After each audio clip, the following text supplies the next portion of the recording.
obviously Transformers is a very big lore. Do you guys have any personal strategies that you use in order to keep a grip on all the information or anything like that? Well, currently we're blessed to have the TF Wiki who kind of does it all for us. You know? So it's invaluable, you know. But it's and like anyone who doesn't know, if you need to know anything about what's going on or to kind of catch up, the TF Wiki are like a tireless staff of people who are so giving of their time that they'll just chronicle everything that's going on. And you know, we'd like to say that the current batch of writers that we're just out there, we're blazing the trail, and we it's all in our heads, man. It's not, you know. I was having a conversation like only a few minutes ago about how you know, that we do our homework honest, and we do work hard, but the fans work harder. You know, they're devouring these comics at a level that at a molecular level, you know.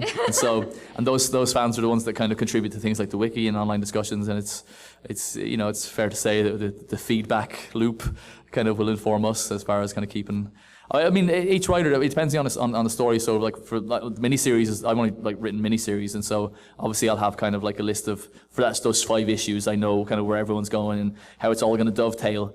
But that's only kind of juggling 5 issues worth of kind of characters, or like a dozen or so main characters really.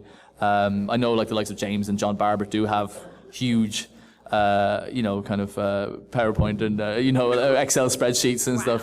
So I don't know how what Bob's method would have been. Well, I had a big advantage over the current generation of Transformers writers. Like you asked the question about how do you keep track of all that information.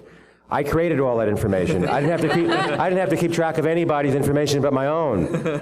So I didn't need to refer to anything. I mean, all I needed to refer to were the actual, characters I was using, and I wasn't the artist.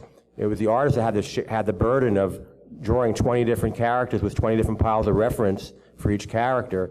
So my work in that regard, not in creating the stories themselves, but in that regard about tracking things, was relatively easy because things were much more simple and primitive back in the 1980s. We didn't have this expanded Transformers universe to deal with.